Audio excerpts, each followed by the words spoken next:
सम्राट आचार्य सन्मति सागर जी महाराज की चतुर्थ पट्टाधीश्वर्य चक्रवर्ती भिक्षु ज्ञानोपयोगी मम प्राण गुरु श्रेष्ठ आचार्य भगवान सुनील सागर जी गुरुदेव की जय। संघ की जय। माता सुब्रमती माता जी को वंदन।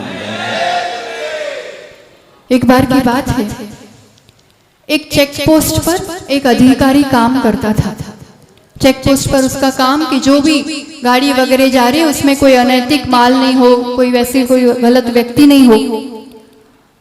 प्रतिदिन का क्रम था कि वहां से एक व्यक्ति साइकिल पर रेत जो होती ना, रेती का बोरी साइकिल के पीछे स्टैंड पे लगा के जाता था। अब जो अफसर था, अधिकारी था, वो रोज उसे चेक करता। अब रेत के बोरी में तो कुछ भी नहीं था, उसे जाने देता। रेत पे टैक्स भी नहीं लगता, साइकिल का भी टैक्स नहीं लगता, साइड के रोड से वो चला जाता। रोज का ये क्रम था, रोज वो अफसर देखता तो उसे लगा उसका रास्ता ही ये होगा, आगे की तरफ कहीं मजदूरी करने जाता होगा तो रेत लेकर के जाता है। उस अफसर का कार्यकाल पूरा हुआ और उस कार्यकाल के बाद वो उस चेक पोस्ट के उस तरफ जा रहा था तो उसने देखा कि वहां पर एक साइकिल की दुकान थी। बहुत सारी साइकिल रखी हुई थी और उसको देख करके आश्चर्य हुआ कि वो साइकिल की दुकान का मालिक और कोई नहीं, वो वही व्यक्ति था जो रोज रेत की बोरी लेकर के चेक पोस्ट के उस पार जाता था। मालूम किया तो पता चला कि वो रेत की बोरी लेकर के जाने वाला व्यक्ति वो वैसा व्यक्ति था जो तस्करी करके रोज एक नई साइकिल इस पार से उस पार चेक पोस्ट से ले जाता था और उस पर रेत की बोरी लेकर के ले जाता था। उस अधिकारी को भी समझ में आया कि मैंने पूरा समय सिर्फ रेत की बोरी देखने में लगाया, जो मूल चीज थी उसको तो देखा ही नहीं, जांचा ही नहीं, पकड़ा ही नहीं। जीवन में भी कहीं इस तरह की भूल ना हो रही हो। जो गैर जरूरी चीज है, जिसका बहुत ज्यादा महत्व नहीं है, उसी को देखने में, जानने में, उसी को टटोलने में, उसी को बढ़ाने में जीवन चला जाता है। और जो बहुत मूल तत्व है, जो मुख्य है, जिसके आधार से सब चीज है, वो कई बार बहुत ज्यादा नजरअंदाज हो जाती है। शरीर की चीजें, लक्ष्मी, अधिकार, इसी को बढ़ाने में जीवन जा रहा है। पंक्तियां आती है, लक्ष्मी अने अधिकार वधता शू वध्यू ते तो कहो, क्या बढ़ गया आत्मा का, उसमें उस चेतना का कितना वजन बढ़ गया, क्या चीज बढ़ गई, कितना मूल्य कीमत बढ़ गई। अधिकार चाहिए, लक्ष्मी चाहिए। कहते हैं वधवापणु संसार नो नरदेह नीए हार छे, नरदेह की इस मनुष्य भव की वो हार है। अगर भाई सर हम चीजें इकट्ठी कर रहे हैं, संसार ही बढ़ा रहे हैं। केशों के पीछे भी कितना सारा कैश आजकल तो बहुत ज्यादा खर्चा होता है। कोई भी देखो तो हेयर कलर के साथ, हेयर स्टाइल के साथ नजर आता है। ये नजारा जो यहाँ आपके सामने दिख रहा है, वो कितनी जगह नजर आता है दुनिया में, बताओ। जो बिना कैश के अपने केशों को अपने हाथों से उखड़ने का उपक्रम करते हैं, नर जीवन को सार्थक किया है, उस मूल तत्व को देखा है, जाना है, पहचाना है और जीता है। संसार को जीतना, इस नर पर्याय को सार्थक करना, वो जीतने वाले, वो विजेता, जिनेंद्र पथ पर चलने वाले, ऐसे आपके सामने अध्यात्म योगी बैठे हैं जो मूल तत्व को पकड़े हैं और सबके लिए परोसते हैं, सभी को वहीं तक पहुंचाते हैं। बहुत दुर्लभ है, रिकॉर्ड्स बनाने में लगी रहती है दुनिया, ये रिकॉर्ड बना दूं, वो रिकॉर्ड बना दूं। वो रिकॉर्ड वालों को बताओ तो सही कि कभी ऐसा रिकॉर्ड बनाया कि कोई ऐसा भी हुआ जो 7 दिन तक कुछ नहीं लेता और फिर एक वस्तु का आहार होता है। ऐसा रिकॉर्ड बना कहीं? उस चीज को देखने वाले और पहुंचाने वाले कितने।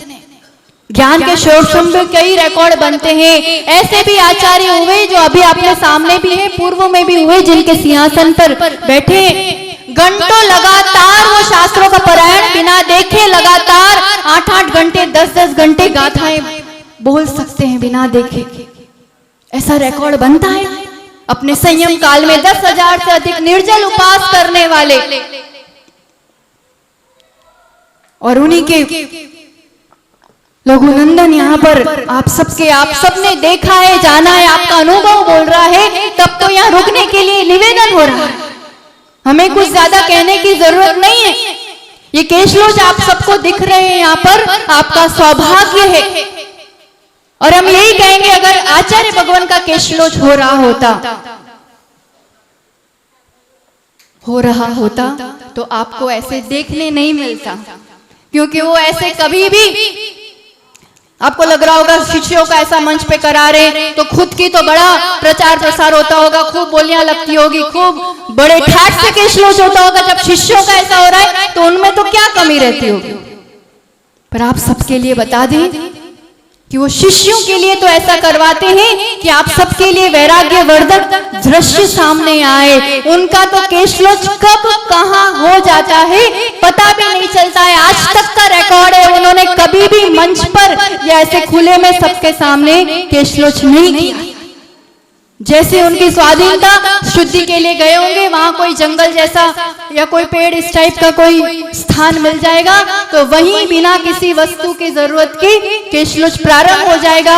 आधा घंटा 1 घंटा हो जाएगा, आचार्य आए नहीं, तब तो शिष्यों को पता चलता है कि वहां केशलोच प्रारंभ हो चुका है।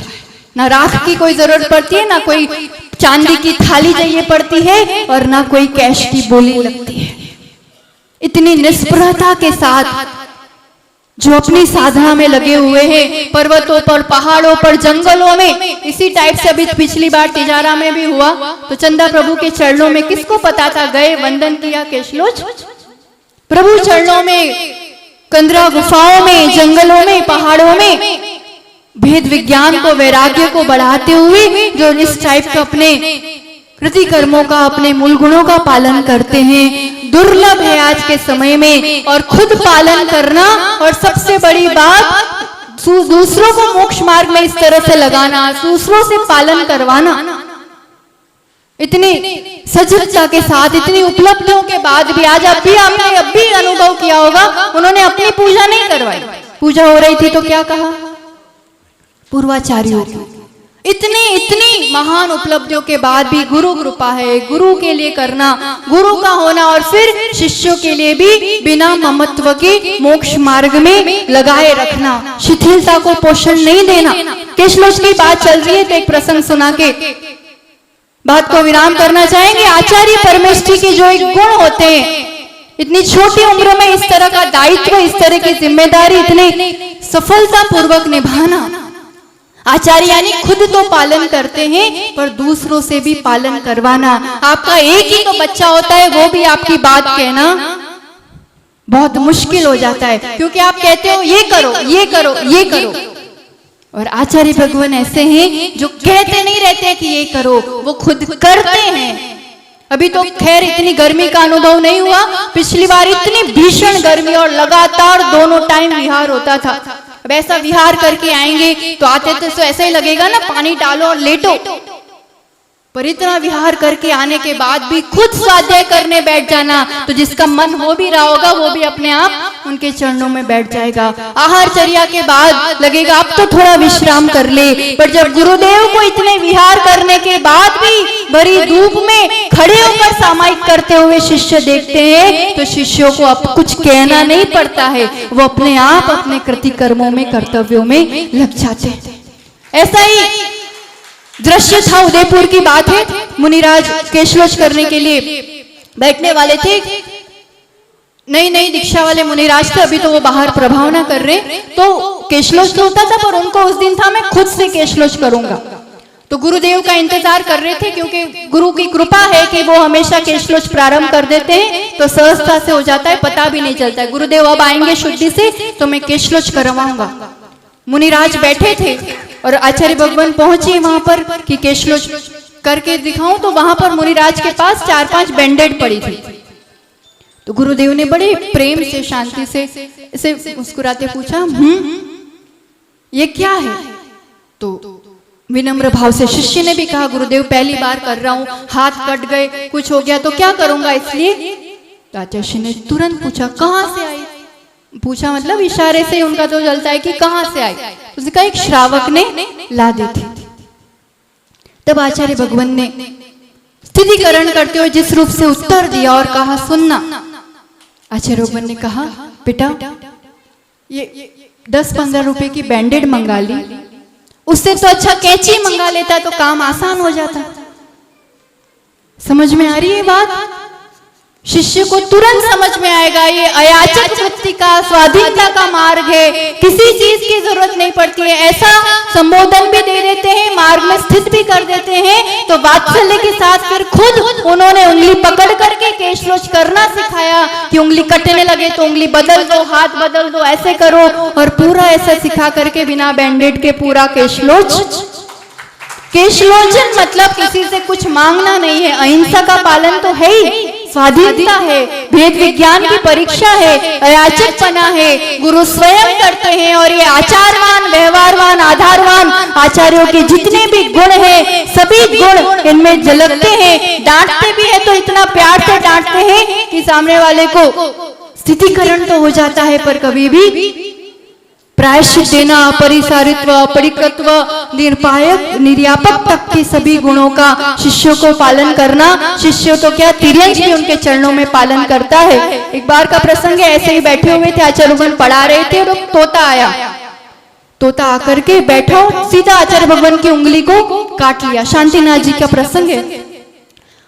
अब काट लिया तो आचार्य भगवान ने ऐसे नहीं पर जरा सा इतना किया, उसको इतना मन में लग गया कि जैसे सचमुच उसकी गलती हो गई हो। माइक पर बैठा रहा, पूरा दिन उसने कुछ खाया नहीं, पिया नहीं, नमस्कार करके शाम तक उन्हीं के पास रहा, फिर चला गया। यानी खुद को ही एहसास हो जाता है अपनी गलतियों का, खुद ही क्षमा भाव कर लेते हैं और ऐसे विशाल संघ का, समाज का नेतृत्व करते हुए सभी को मोक्ष मार्ग में लगा रहे हैं। चारों आराधनाओं में दक्ष, जहाँ सम्यक दर्शन की बात हो या सम्यक ज्ञान की, चारित्र या तप, एक साथ सभी आराधनाओं में दक्षता होना, ये अपने आप में आज का समय का